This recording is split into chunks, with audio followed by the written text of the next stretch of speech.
Boa noite, irmãos, a paz, podem se sentar. Meus irmãos, é uma alegria estar novamente com vocês.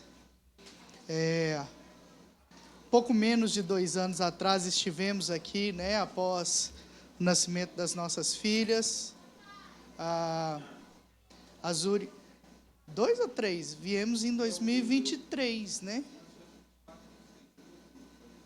Foi 23. Então já quase 3 anos, né? Meu Deus. Alguém estava aqui naquela data, se lembram de... Olha, glória a Deus, aleluia. Irmãos, eu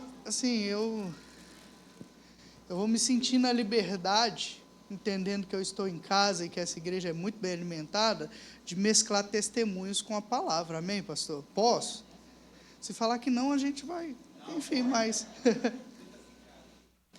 E, irmãos, quando recebi, o convite do pastor Felipe, a gente estava assim, eu mandei mensagem para ele, falei que estaria aqui, e a gente foi montando, graças a Deus, temos visitado algumas das nossas igrejas, que são nossas parceiras lá também, graças às igrejas da nossa denominação, que nós estamos conseguindo realizar uma obra ali. Se não fosse amados pastores, nós não estaríamos lá em Juazeiro do Norte, interior do Ceará.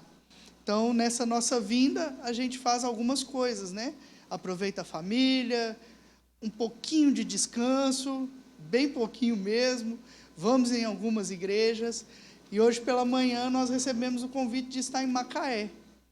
Quando o pastor Felipe falou de estarmos aqui à noite, eu ainda estava no impasse se eu ia estar com carro ou não, enfim, mas assim que eu soube que eu estava com carro, me falaram assim, não, de Macaé para o Rio é no máximo umas 3 horas, então se alguma igreja convidar à noite, dá certo. Falei, amém. Então beleza, só que não calculei a questão do feriado, irmãos?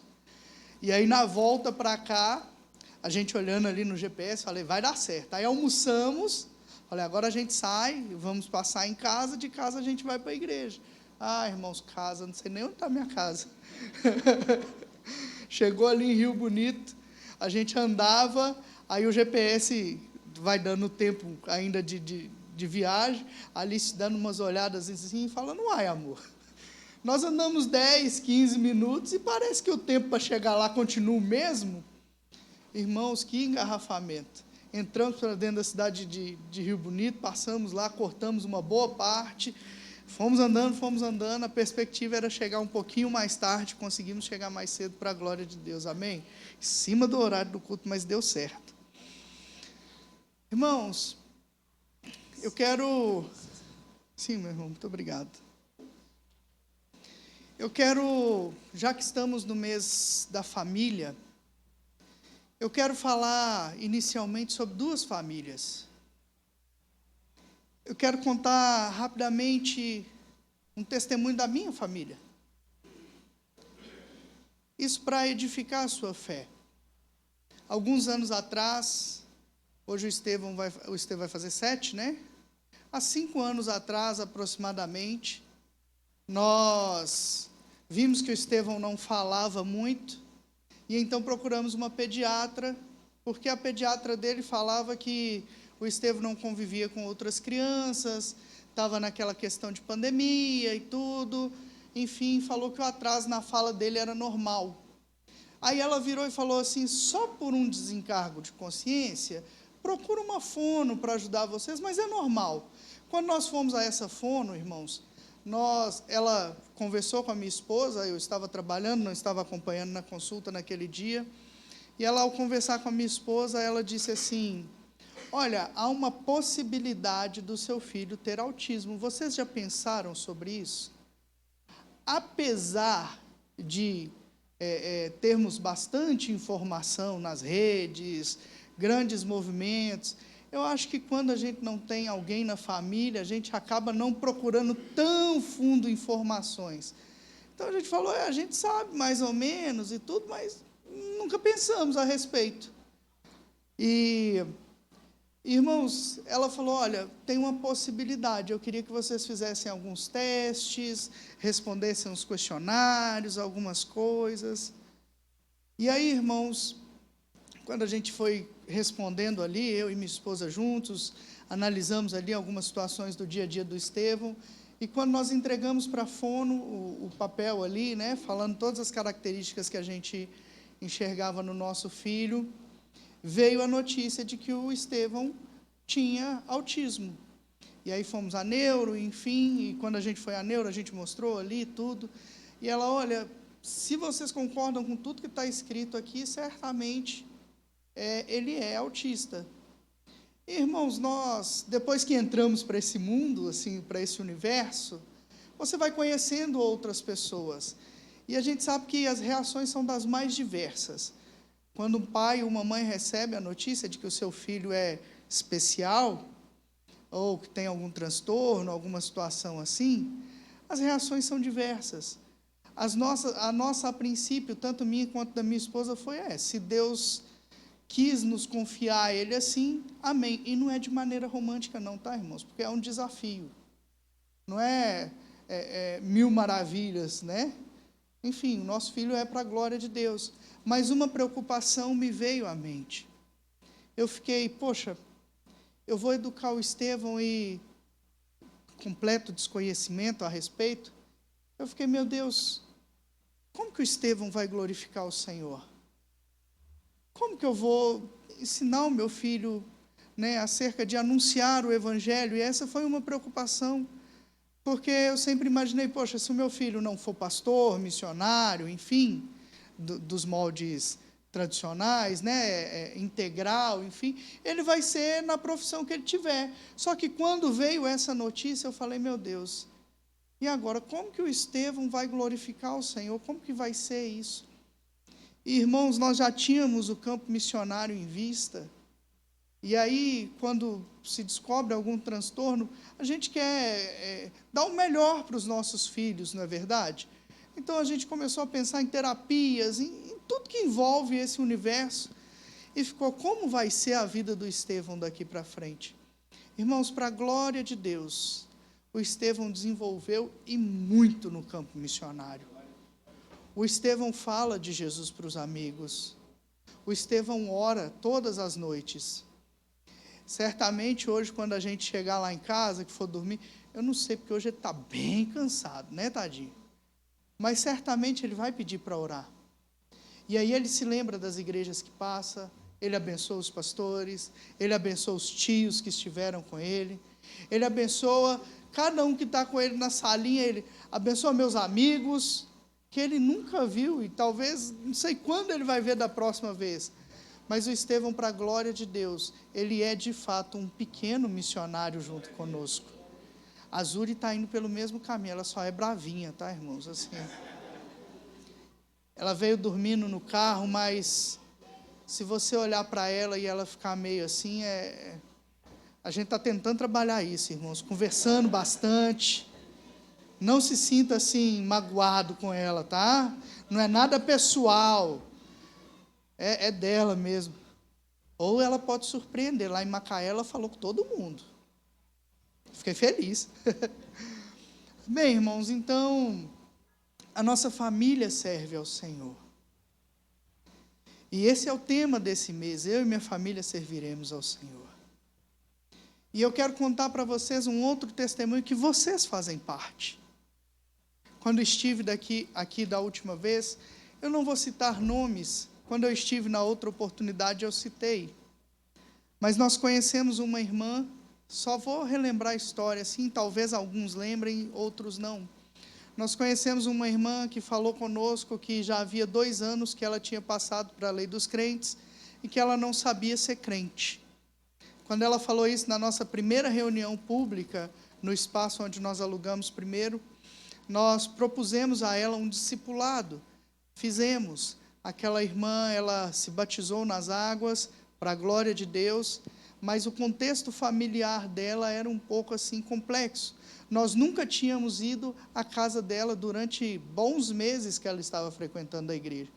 E eu, como pastor, eu vou à casa das pessoas, enfim, ainda tem esse perfil assim, ainda mais interior, né, irmãos? Capital já é outra realidade, a vida é mais corrida, enfim.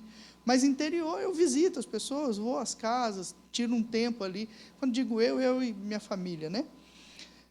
E aí, irmãos, ela disse que o marido dela, quando nós conhecemos, ela disse que o esposo dela era um alcoólatra que não gostava de crente. O filho, um jovem que tinha saído da depressão, mas que tinha poucos amigos, não tinha muito convívio social e se declarava ateu. Irmãos, chegou um dia que essa irmã foi lá em casa e ela disse: pastor, eu acho que está na hora de o senhor visitar a minha casa. Teve lá uma situação com o meu esposo e o meu filho, eu queria que o senhor fosse lá. E eu fui, irmãos, e eu falei com ela: olha, pode ficar tranquila. E ela: mas o meu marido é alcoólatra, mas eu não sei como ele vai te tratar, e falou uma série de situações.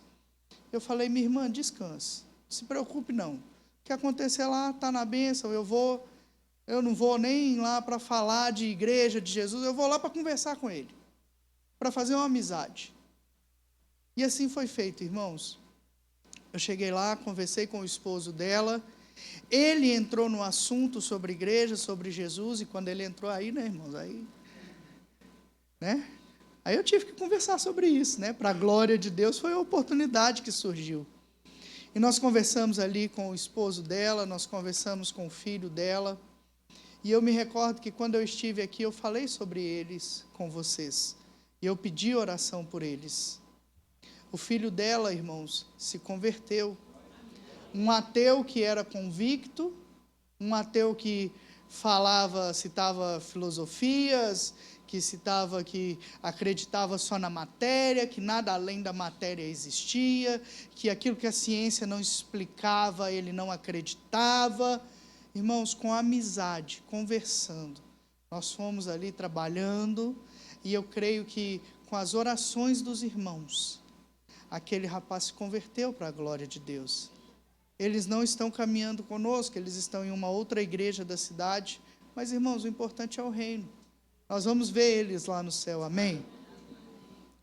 E para a glória de Deus estão firmes lá no Senhor. Já o esposo, continuem orando. Ele não se converteu ainda. Mas, irmãos, um homem que falava que não gostava nem de escutar que alguém era crente, quanto mais pastor. Esse homem agora ele está frequentando a escola bíblica e o culto, para a glória de Deus. Ainda não confessou Jesus como Senhor sobre a vida dele. Mas, irmãos, isso é um passo no sertão nordestino enorme, para a glória de Deus, amém? Amém? E é um pouco sobre isso que eu quero conversar com os irmãos nessa noite.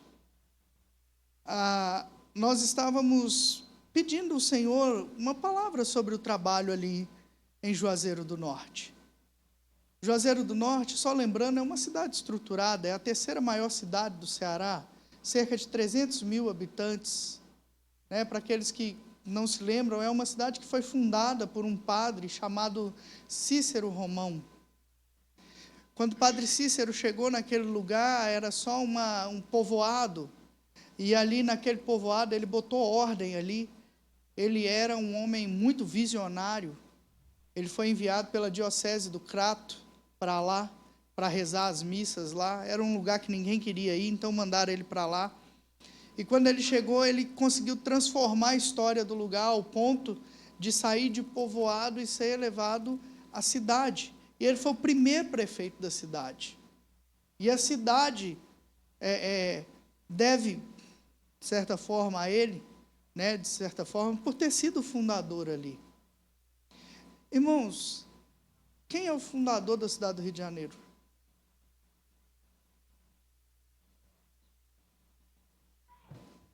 Nova Iguaçu, talvez? Sabe, Alice, Nova Iguaçu? Tá tendo uns burburinhos aí, né? Alguém está tentando arriscar, né? Irmãos, comumente, nenhum de nós sabe quem é o fundador da cidade onde a gente mora. No máximo tem um dia do aniversário que a gente comemora porque é feriado, né? Nem porque é aniversário da cidade. Não é verdade? Irmãos, eu estava levando o Estevão para a creche, e geralmente eu deixava ele na porta e ele ia já entrando sozinho, todo feliz, até para incentivar a autonomia e tudo. Mas teve um dia, era uma creche pública, teve um dia que eu decidi entrar com meu filho. Acho que eu cheguei um pouco atrasado, aí, né? Fui até a porta. A hora que eu estava chegando na porta da sala do Estevão, eu olho para o lado e no pátio, irmãos, um bolo, eu sou meio ruim assim, mas mais ou menos do tamanho dessa mesa aqui, com o rosto de Padre Cícero. E eu disse, olha, aquele bolo ali, não entendi. Ah, é o fundador da cidade, nós estamos celebrando o aniversário do fundador da cidade. Irmãos, distorções para criar na memória das crianças um apego religioso. Imagine uma creche de crianças de 5, 6 anos de idade, e ali com aquele bolo com a imagem de Padre Cícero, e celebrando o fundador da cidade. Claro que não, né, irmãos? E eu peguei o Estevão, levei para casa e disse, mais uma vez eu informei lá na escola, falei, olha, nós respeitamos, mas essa não é a nossa fé, então eu queria, né, que vocês me avisassem com antecedência. Mas para a glória de Deus, a gente conseguiu tirar o Estevão de lá, né, foi para uma escola cristã. Esse ano ele está lá numa escola cristã, para a glória do Senhor. Um pastor abriu uma escola e, de maneira social, ele tem atendido um povoado, e a gente leva o Estevão até esse povoado todos os dias, para que ele possa estudar lá, nessa escola, e agora ele tem escutado acerca do Evangelho de Cristo, né? Na escola também. Essa música que nós cantamos, né? Que as bênçãos se derramem, enfim. Eu aprendi ela com o Estevão. O Estevão chegou em casa cantando, né? Foi para a apresentação da escola. Então, irmãos, esse é o contexto que nós estamos inseridos ali. É o maior centro católico do Nordeste. Tem uma influência sobre todo o Nordeste, mas nós estamos bem na meiuca ali, né? Bem no lugar onde tudo nasceu, por causa de um suposto milagre, que nem a Igreja Católica reconheceu à época, que quando o Padre Cícero serviu uma hóstia para uma beata, aquela hóstia supostamente se transformou em sangue dentro da boca da beata. Há informações posteriores de que ela provavelmente tinha tuberculose. E isso não aconteceu uma vez só, aconteceu algumas vezes. Então, através desse milagre, desse suposto milagre, começou-se uma romaria para a cidade de Juazeiro do Norte, e isso foi crescendo e tomando uma proporção enorme, e ele é considerado um santo popular naquela região, ainda que não o seja oficialmente. E o Senhor nos levou para lá como família, para estarmos ali abençoando outras famílias. E, irmãos, eu contei a história de transformação de uma família, mas fato é que ali muitas famílias ainda precisam declarar que servirão ao Senhor. E algumas talvez não serão transformadas de imediato, mas o Senhor nos deu uma graça naquele lugar, e eu quero compartilhar um pouquinho disso com vocês, amém? Pode colocar o vídeo, por favor? E aí, onde? Aqui. Vou falando um pouquinho. Esse é o bairro que nós estamos inseridos, irmãos. Acho que da última vez a gente até passou essa imagem. Continua assim, mudou pouquíssima coisa. É um bairro que foi desenvolvido próximo a 2 presídios, com famílias de presidiários que invadiram alguns terrenos ali e foram morar lá. Hoje é o 2º maior bairro da cidade, e nós estamos lá, para a glória de Deus, plantando uma nova vida, amém, irmãos? E eu quis trazer algumas imagens realistas assim do trabalho, né? Irmãos, tem cultos que é assim, 3, 4 pessoas, para a glória de Deus. Outros já são assim, o Senhor nos surpreende, a igreja fica lotada, irmãos. 10, 15. Da última vez que eu vim, tinha um adulto, né? Já é um crescimento considerável para a glória de Deus, né? Irmãos, Deus tem nos feito referência ali naquele lugar. Essa família esteve lá conosco para buscar uma bênção na verdade, mas tem aberto as portas para a gente falar do Evangelho. Essa é a igreja de gente pequena que continua, irmãos, 10, 15 crianças e adolescentes ali, todos os domingos pela manhã. Inclusive, enquanto nós estamos aqui, está acontecendo. Hoje de manhã nós recebemos já as fotos, as imagens. Se você entrar no Instagram da igreja, já vai estar lá, né? Está lá, né? Amém. Né? Esses são os pré-adolescentes. E alguns já estão se tornando adolescentes, para a glória de Deus. Irmãos, a Alice tem feito um trabalho de discipulado com as mulheres. Elas precisam muito disso, de estar próximas. Né? E tem dia que é assim, irmãos, 4. Tem dia que é 10. Enfim, né? Irmãos, esse é o Pedro, sabe? Acho que pode dar pausa aí mesmo. Pode ser aí. Como está sem áudio, eu vou contar um pouco da história do Pedro. O Pedro, quando nós chegamos lá, desde quando nós chegamos, nós conhecemos uma ONG que está no nosso bairro, uma ONG cristã, e nós trabalhamos como voluntários nessa ONG durante um período. E hoje a gente ainda tem uma parceria, vamos um pouco menos, mas a gente sempre está junto, né? Nós somos a igreja da ONG, digamos assim, né? Eles sempre encaminham o pessoal para lá. E o Pedro nos conheceu lá, e o Pedro perguntou que dia tinha igreja. E nós falamos com o Pedro o dia que tinha igreja. E o Pedro falou que morava perto dos 2 pés de pau. Vocês lembram o que é um pé de pau? Pé de pau, irmãos, é só a árvore que a gente planta na frente de casa para fazer sombra. Que não dá manga, não dá maçã, não, é só um pé de pau que está ali para fazer sombra. Amém? E ele falou que morava perto dos 2 pés de pau na rua da igreja. Falei, amém, Pedro. E o Pedro passou a ir à igreja. E desde então ele está lá firme para a glória de Deus. Só que a família do Pedro não vai. E com a graça do Senhor nós batizamos o Pedro. Nós pedimos autorização da mãe, a princípio ela ficou meio assim, não deixou. E aí a tia do Pedro conversou com a irmã, né, que é a mãe do Pedro. E como a tia do Pedro já nos conhecia, incentivou a mãe a deixar o Pedro se batizar. Então o Pedro se batizou para a glória de Deus. E o Pedro tem caminhado próximo de nós lá. E o Pedro é um servo, irmãos. Tudo que eu preciso fazer na igreja eu chamo o Pedro, que o Pedro vai. Né? Inclusive a gente está fora todos os domingos à noite, está tendo culto lá. Quem faz a abertura do culto? O Pedro. Quem abre e fecha a igreja é só eu e o Pedro. Tem uma porta lá que só nós dois sabemos mexer. Né? Se a gente não tiver, o pessoal está enrolando, não abre aquela porta. Abre as outras 2. E o Pedro, no último dia 2 de abril, nós tivemos a oportunidade de enviar o Pedro numa viagem missionária. E ele foi para uma aldeia no estado do Pernambuco, e ele passou ali do dia 2 de abril à noite até o dia 6. Aliás, até o dia 5, né? Dia 6 ele chegou em Juazeiro, meia-noite e pouca, e eu fui buscar o Pedro lá, e eu pedi para ele falar um pouquinho ali no vídeo da experiência que ele passou. E o Pedro disse o seguinte, o Pedro disse que é uma satisfação muito grande poder falar do Evangelho a quem não conhece. Ele pode conhecer uma realidade de uma aldeia que ainda é fechada ao Evangelho.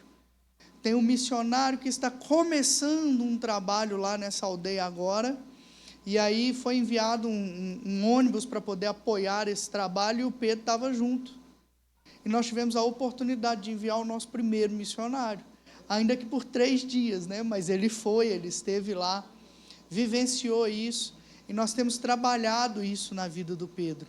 E não somente dele, mas de outros adolescentes. Agora, em julho, nós queremos enviar pelo menos 5 adolescentes para o intensivo de missões, para que eles aprendam um pouco sobre isso, para que eles conheçam outros crentes da idade deles, para que eles desenvolvam essa comunhão.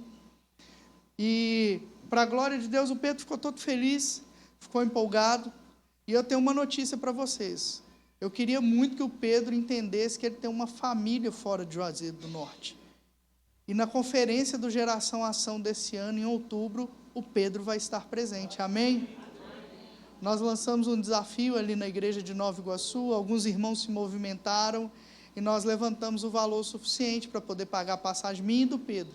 Porque se soltar o Pedro sozinho para vir de avião para cá também, vai ser complicado, né, irmãos?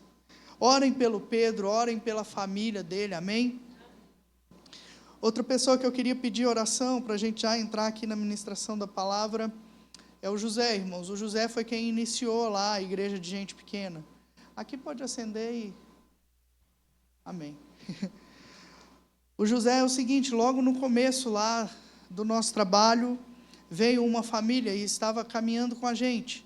Só que quando eles iam na garagem da nossa casa, quando a gente alugou um espaço, eles começaram a não ir, a faltar. Então faltaram 2 cultos. No terceiro culto eu não mandei mensagem no WhatsApp, eu fui lá para buscá-los. E eu achei que eles iam vir porque eu fui lá, né? Mas quando eu cheguei lá, o que falaram? Não tem como ir hoje e tal. E o José estava na rua, o José me viu e perguntou se tinha igreja. Eu falei, tem igreja, José. E eu posso ir? Falei, pode, entra aí no carro. Só que o José, irmãos, o José é um evangelista, né? O José já pegou mais 6 crianças e foi todo mundo junto com ele. Entraram 7 crianças no carro. E na conversa a caminho da igreja, o José disse, por que o senhor não tem vindo buscar, tio? Eu falei, porque a família não está indo e tal. Aí o José virou e falou assim, pois pode vir buscar, que se eles não forem, eu vou. E o José passou a caminhar conosco lá, irmãos, desde então, para a glória de Deus. Né? E as outras crianças também, tanto que aumentaram, né? De 6 foi para 16, 15, 16, enfim. Só que, recente, o José passou por algumas situações. Proibiram o José de ir na nossa igreja, porque o José tinha que passar, ele ainda era pagão, né? Vocês entendem, ele não foi batizado. Então, o José foi passar por todos os trâmites, o catecismo, eu acho que depois vem o batismo e depois vem a crisma, alguma coisa assim, né?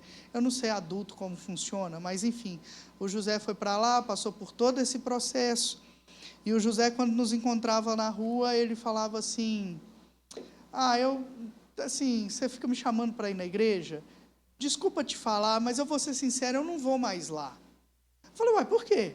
Não, porque agora eu fui para outra igreja.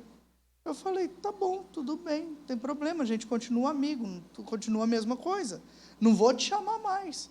Ele, não, tudo bem, então, assim, não me chama mais. Eu falei, não, tudo bem, a gente continua como amigo. E, irmãos, assim foi, só que toda vez que alguém chegava, fosse um aluno da escola de missões lá em Juazeiro, que a gente é parceiro, fosse, enfim, algum grupo, que eu sempre encontrava o José lá na rua, eu sempre abraçava o José e falava, aqui faz parte da história da igreja. A igreja começou com José e contava o que eu contei para vocês. Amém, José? Amém. E pronto. E o José não falava nada e ele é católico. Até que um dia o José teve algumas crises, ele me mandou mensagem no Instagram. E quando ele me mandou mensagem, eu falei, olha, filho, eu não vou conversar com você aqui não, daqui a pouco eu estou indo aí na sua casa.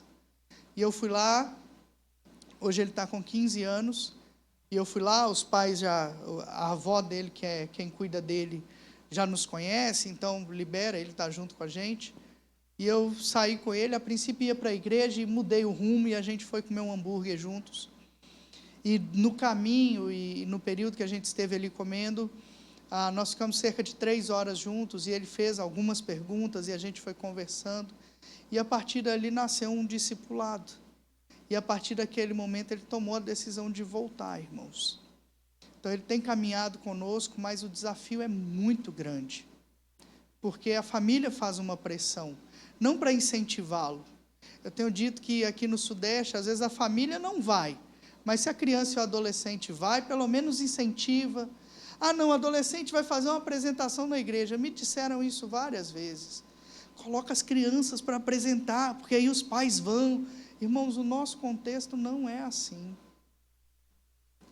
A avó do José, por exemplo, ainda que esteja ele mais 3 irmãos na igreja, são 4 da mesma casa frequentando a igreja, a avó nunca foi lá na igreja. Existem alguns adolescentes, algumas crianças, que teve um pai que eu fui atrás, que eu encontrei com ele no serviço, e eu constrangi ele sem querer. Falei, rapaz, teu filho vai apresentar na igreja, homem. Você nunca foi lá, vai lá ver seu filho apresentando. Não é possível. 4 anos, eu já tenho uma liberdade, né, irmãos? Aí, e comecei a falar. E ele, eu vou. Falei, então vá. E chegou no domingo, ele apareceu lá. Eu falei que eu vinha? Falei, glória a Deus que você veio, estou muito feliz. Mas foi a única vez que foi à igreja. Então, a maioria não se envolve, não vai, das crianças e dos pais das crianças e dos adolescentes. Nós seguimos orando, amém? Nós não desistimos, mas nós investimos nessas crianças e nesses adolescentes. E alguns pais, inclusive a avó do José e alguns outros parentes do José, estão ali sempre atrás dele, falando: agora você não é católico? Por que você está indo lá na igreja de crente? Inclusive, alguém falou com ele, eu não vou citar quem foi, não é da família, mas alguém disse a ele, um líder religioso, se é que vocês me entendem, disse ao José que se ele fosse para a nossa igreja, ele seria amaldiçoado. Vocês imaginam um adolescente de 15 anos ouvindo tal coisa? Que ainda está em formação, que tem uma família um pouco complicada, se é que vocês me entendem? Se vocês quiserem saber mais detalhes, depois a gente fala, né? A transmissão a gente não vai exigir. Eu já falei até demais assim do nome dele, mas enfim.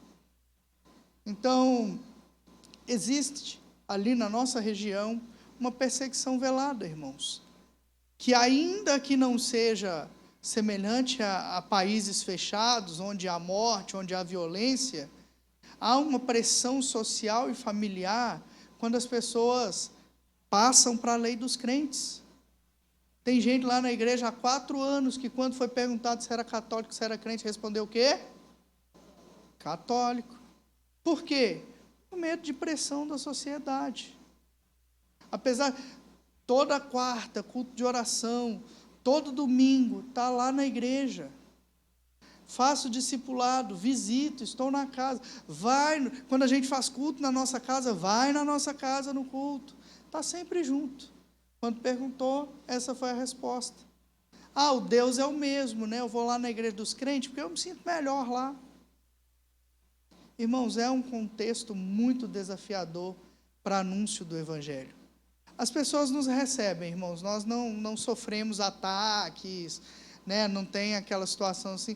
Geralmente, quando nós vamos em alguma casa de alguém que não é da igreja, acaba nos recebendo, a gente faz ali uma oração, enfim, leva a palavra, tá? Mas dar esse passo de ir até a igreja é muito difícil. Então, eu peço que os irmãos sigam em oração por nós, amém? Vamos abrir as nossas Bíblias em Mateus, capítulo de número 13.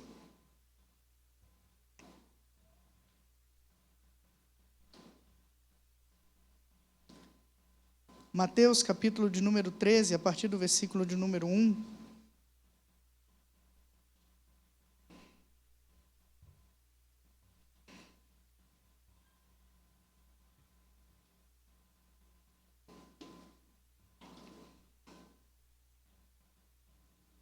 Amém?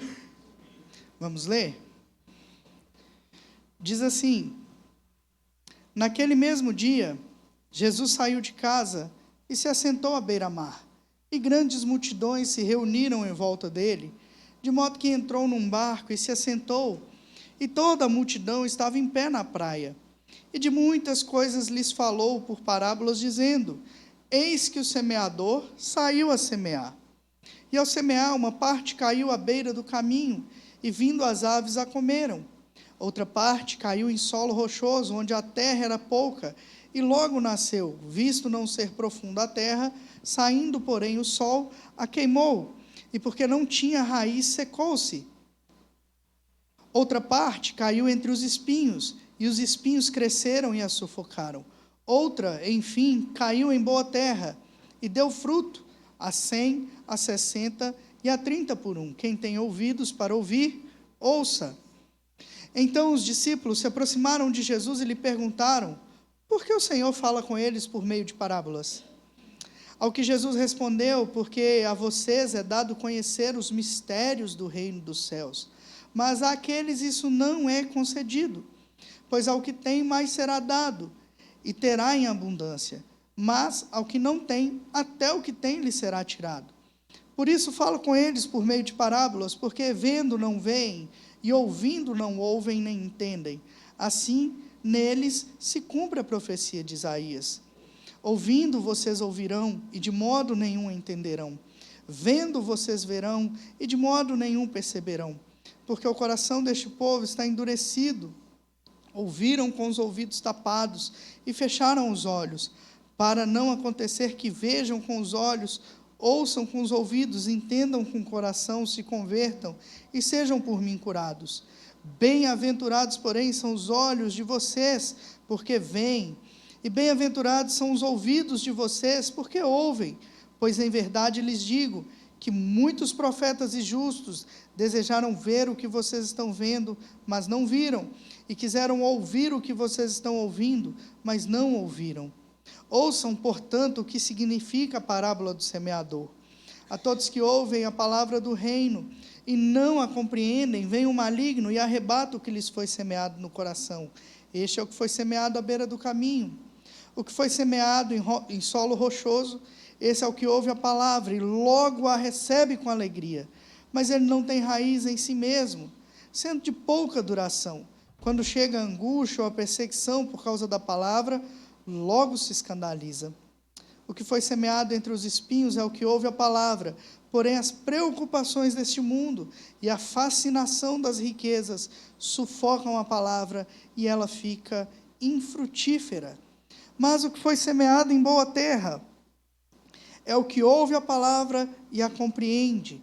Esse frutifica e produz a 100, a 60 e a 30 por um. Senhor, essa é a tua palavra, Pai. Nós te damos graças, ó Deus, pela oportunidade de lermos, de compreendermos, ó Deus, de ouvirmos acerca da tua palavra, Pai. Que teu Espírito Santo continue falando conosco nessa noite, para a glória do seu santo nome. Amém. Amém, irmãos? Esse capítulo do Evangelho de Mateus, ele traz algumas parábolas. Ele mostra Jesus falando por parábolas, que era um recurso que tinha ali na época, e Jesus utilizava desse recurso para trazer verdades do reino de Deus. E as parábolas, ao mesmo tempo que utilizava ali de elementos do dia a dia, elementos comuns às pessoas, elas traziam algumas coisas que ficavam mais claras, mais fáceis de entender, mas elas carregavam também enigmas, que nem todos compreendiam o que Jesus estava falando, ou a verdade que ele estava trazendo acerca do reino de Deus. E ele se utiliza ali de uma técnica para falar com o pessoal, né? Ele senta ali no barco, não tinha microfones, enfim, mas para que a sua voz alcançasse todo aquele povo que estava ali ao seu redor. E ele traz essa verdade do reino de Deus através de parábola. Mas eu queria falar um pouquinho rapidamente dos versículos 10 até o 17, que é onde os discípulos dele chegam para ele e perguntam: por que o Senhor fala por parábolas? Por que o Senhor não fala abertamente com todos? E aí Jesus, ele começa a explicar acerca do porquê ele usa as parábolas, e nós vemos que Jesus, ele observa aquelas pessoas que estavam ao seu redor. E quando ele fala por parábolas, quando ele está explicando ali para os seus discípulos o porquê de falar por parábolas, ele cita que aquele povo que estava ao seu redor, apesar de estar ouvindo, apesar de estar o vendo, eles ouviam e não compreendiam, eles tinham o coração duro, eram resistentes à ministração de Jesus, ainda que fosse Jesus ministrando. Então era um povo fechado, um povo que não ouvia. E aí ele ainda fala para os seus discípulos que felizes são aqueles que estavam ouvindo ele e que conseguiam compreender a mensagem que ele estava transmitindo, e que criam na mensagem que ele estava transmitindo, que eram iluminados para crer naquela mensagem. E eu fiquei pensando acerca disso, porque no último versículo aqui, Jesus fala que muitos profetas e justos desejaram ver o que aqueles discípulos estavam vendo e não viram. Desejavam ouvir, não ouviram. Muitos profetas, muitos justos, gostariam de ver um cumprimento das palavras de Deus, né, que vem ali desde o Antigo Testamento, ministrando ao seu povo. Aliás, desde o momento da queda, Deus já ministra que enviaria, né, a semente da mulher, que é Cristo Jesus o cumprimento daquela palavra. E ao longo de toda a história, antes da revelação plena de Cristo, eu creio que havia um desejo por ver o Messias. E aqueles homens estavam tendo esse privilégio, e Cristo fala que eles eram felizes por esse privilégio, e principalmente por compreender aquela mensagem que ele estava transmitindo. E eu fico pensando nesse privilégio daqueles homens, e eu fico, meu Deus, quem dera se nós tivéssemos, né, esse momento assim, sentado com Jesus. Eu às vezes me sento com alguns homens que são referências no meu ministério, e eu já fico assim, né, Alice olha para mim e fala, meu Deus, você fica muito feliz, né? Eu fico, irmãos. Eu quando sento assim com alguém que é referência, que eu olho e falo, Jesus, eu sou tão pequeno, e olha o privilégio que o Senhor está me dando. Então imagina sentar com o nosso Cristo e vê-lo e ouvi-lo falando assim pessoalmente, né? E aqueles discípulos tiveram essa felicidade e esse privilégio. Mas a Bíblia também fala, irmãos, que quando nós compreendemos o Evangelho, felizes somos nós que não vimos, mas nós cremos. Então você tem motivo para se alegrar no Senhor, amém? Irmãos, voltando um olhar para a parábola, Jesus se utiliza de um elemento do dia a dia deles ali. A gente já vai chegar na família também em algum momento, calma aí. Jesus se utiliza ali de um elemento do dia a dia deles, que era a agricultura. E eu confesso para os irmãos que eu não sou agricultor, não é a minha área, eu não sou agrônomo, enfim. Mas eu tive 2 experiências assim, marcantes na minha vida em relação a isso. Uma dessas experiências é plantar milho no quintal de casa. Alguém aqui já plantou milho? A gente planta, né? E rapidamente ali, entre 70 e 90 dias, a gente já consegue colher ali, comer daquilo que nós plantamos, né? É uma plantação relativamente rápida. Aí eu tive uma outra experiência também. Quantos aqui já viram um eucalipto? Amém? Ou pelo menos sabem, né? O que é uma árvore de eucalipto, enfim. É muito frondosa, né, irmãos? É uma árvore que, dependendo de quantos anos, não dá nem para abraçar, de tão frondosa que se torna. E eu tive a oportunidade de trabalhar plantando eucalipto. E a mudinha, eu me lembro que ela vinha num saquinho assim, com terra, e a mudinha dentro. Com uma mão você conseguia quebrar, de tão frágilzinha. Tinha que ter muito cuidado ali, no abrir o plastiquinho, para não sair a terra toda, para colocar no lugar, para plantar, enfim.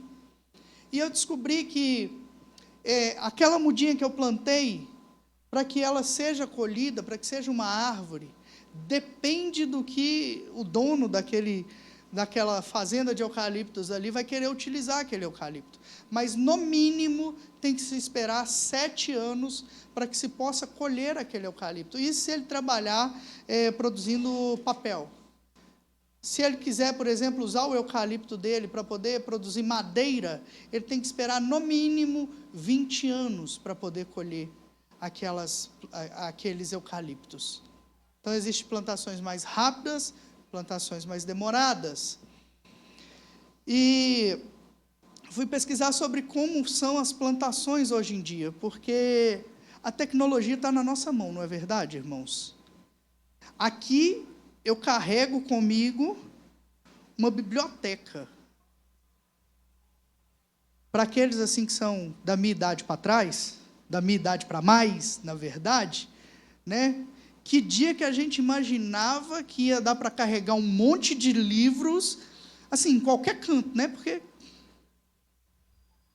não sei, eu devo ter mais de 100 livros aqui, não li todos ainda, mas eu tenho para consulta, no momento eu vou precisar deles. Né? A gente não imaginava tal coisa. E hoje a tecnologia faz parte do nosso dia a dia. Quando a gente quer descobrir alguma coisa, a gente pega o telefone e Google, como fazer isso? É cozinhar, é dirigir, é consertar o carro, tudo a gente usa, né? E na plantação não é diferente, irmãos. Eu descobri que tem drones que mapeiam áreas, tem máquinas que são controladas por GPS, você programa aquelas máquinas e elas vão e colocam a semente no lugar exato que você programou para colocar. A terra é toda, enfim, vista ali para ver qual é a terra boa.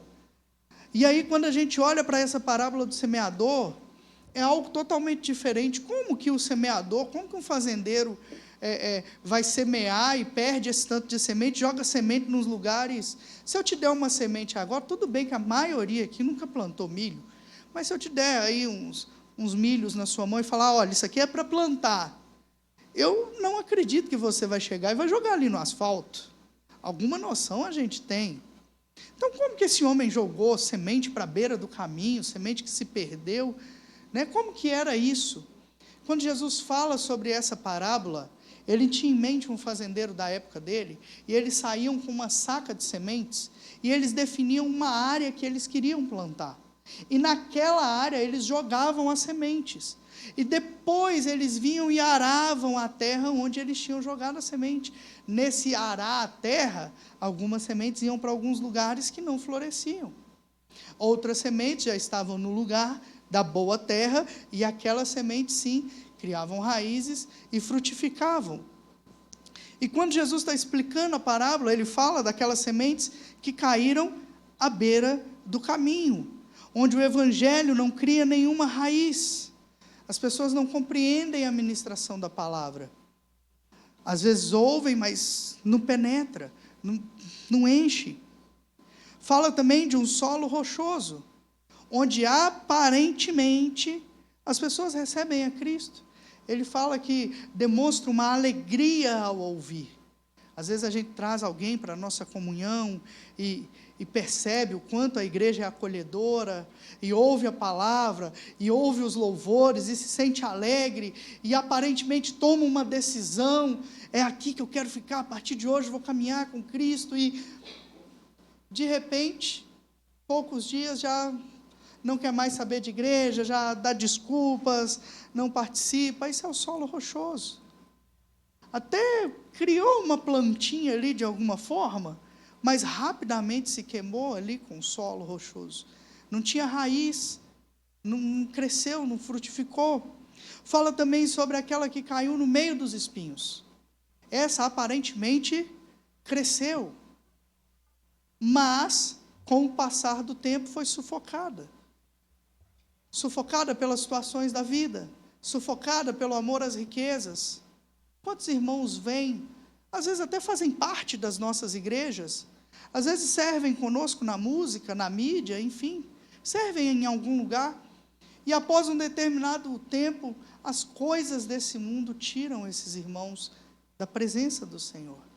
Irmãos que aparentemente tinham uma raiz, mas se deixaram ser abafados pelas coisas desse mundo. E a Bíblia também fala, Jesus também fala sobre a semente que caiu na boa terra. A semente que caiu e frutificou, a 100, a 60 e a 30 por 1.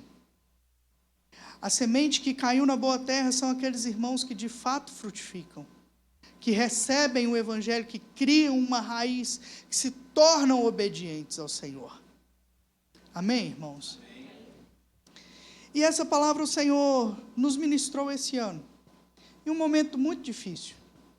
Eu estava questionando o Senhor, de certa maneira, sobre o propósito de nós estarmos ali, olhando para algumas situações e falando, Jesus, por que nós estamos em Juazeiro do Norte? E aí Jesus, o Espírito Santo nos trouxe à mente essa parábola do semeador. E eu entendi, irmãos, que nós carregamos a melhor semente. Se nós olharmos para a parábola, não se fala que a semente era ruim e por isso ela não criou raízes. A semente era boa.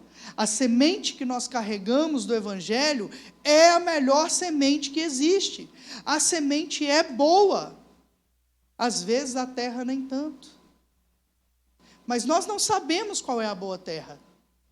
Esse semeador, ele saía e ele semeava.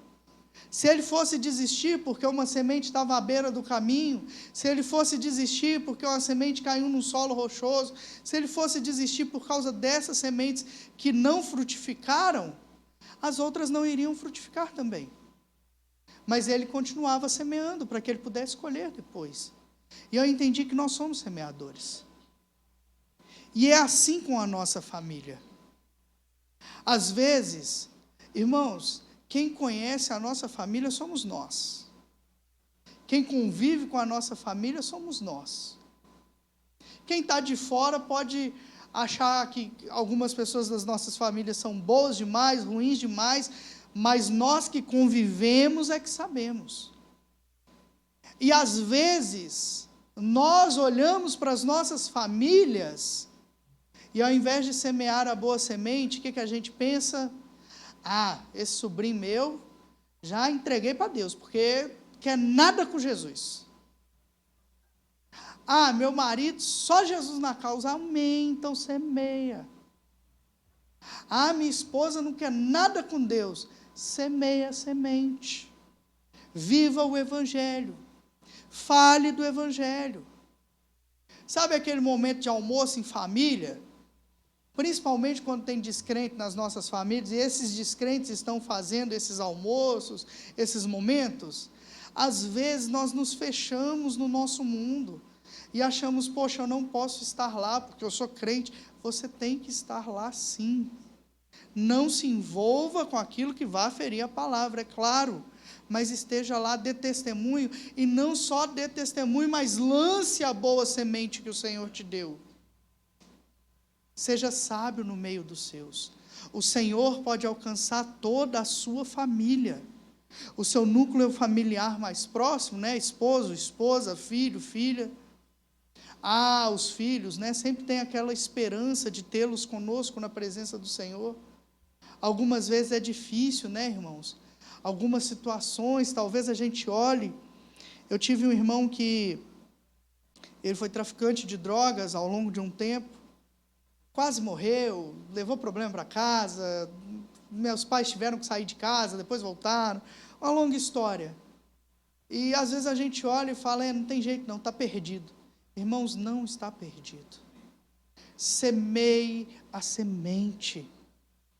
Só que, irmãos, além de semear a semente, quem dá o crescimento é o Senhor, amém? Nós sabemos disso. É Ele quem sabe quem é a boa terra, nós não sabemos. Ele nos deu a área para semearmos, e nós vamos semear. É Ele quem dá o crescimento. Agora, quando nós lançamos a semente, quando eu plantei o milho, eu tive que ir lá regar. Né? Como era em casa, a gente tinha que regar, a gente tinha que cuidar daquela terra, do lugar onde estava o milho. O eucalipto, certamente, eles cuidaram lá também depois, eu só plantei. Por quê? Porque senão não cresce. Então, às vezes, a gente também quer semear a semente, e aparentemente não tem resultado, e a gente já fica assim, não quer nada com Deus, deixa para lá. Irmãos, não desistam dos seus. Ore pela sua família, semeie a boa palavra, cuide da terra que você semeou a boa palavra, seja da sua família, seja algum conhecido, seja na escola, no trabalho, na faculdade, enfim. Semeie a boa semente por onde você passar, e cuide daquele lugar onde você semeou. Irmãos, tem sementes que vão ser rápidas. Olha, o Pedro já está sendo enviado com 15 anos de idade, já está vivendo algumas experiências que na idade dele eu nem tinha vivido ainda.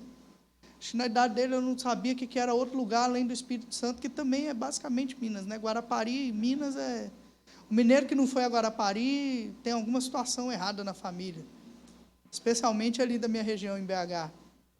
Mas olha só, o Pedro não foi a primeira viagem dele para outro estado, e já foi ali como missionário. É interessante, irmãos, que o Pedro voltou falando assim, eu até cortei no vídeo, mas ele fala assim, porque essa vida de missionário é difícil. Eu olhei assim, menino, tu foi 3 dias, homem, 15 anos, 3 dias semeando na aldeia, e essa vida de missionário é difícil. Falei, amém, né? Mas, irmãos, tem frutos que são assim, vão ser rápidos, e eu creio que o Senhor vai levar o Pedro em lugares talvez que eu nunca fui, lugares muito maiores para a glória dele. Vai transformar a história da família. A família do Pedro não vai repetir o que ele recebe hoje. Outra situação complicada. Enfim, depois a gente conversa, se você quiser. Estou aí, irmãos, a gente conversa. Tanto eu quanto a Alice, enfim. Mas, irmãos, existem sementes que são semeadas e que, como o eucalipto, vão demorar para florescer. Irmãos, que nós não desistamos de semear a boa semente aos nossos. Até para aqueles que a gente olha assim e fala, Não tem mais jeito. Já cansei de falar de Jesus.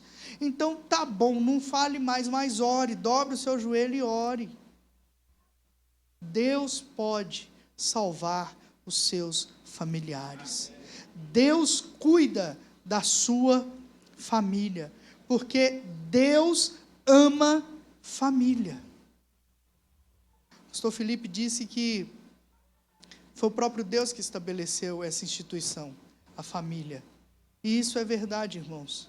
Só para a gente fechar aqui, eu entendi isso quando eu fui casar. Nós conversávamos, nós já estávamos orando, nós começamos a orar. É porque no nosso contexto lá não foi um namoro, foi uma conversa / oração, assim. A gente não podia nem pegar na mão, irmãos, para vocês terem ideia. Mas faz sentido, é porque a gente estava numa base missionária. Enfim, no contexto, parece exagerado, mas no contexto fazia todo sentido. A gente não entendia muito assim também, não. Mas você vai ganhando maturidade, né? Você vai entendendo as coisas, e foi muito bom para a gente. Amém, irmãos? Amém. Mas nós estávamos conversando sobre casamento. E quando nós começamos, 3 meses depois de começar a orar e a conversar, nós falamos sobre casamento, irmãos. Nós decidimos marcar uma data.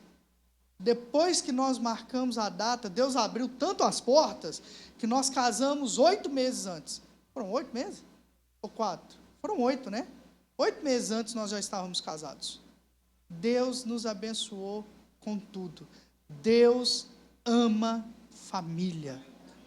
Deus quer a sua família rendida aos pés deles. Amém? Homens, conduzam as suas famílias para o Senhor.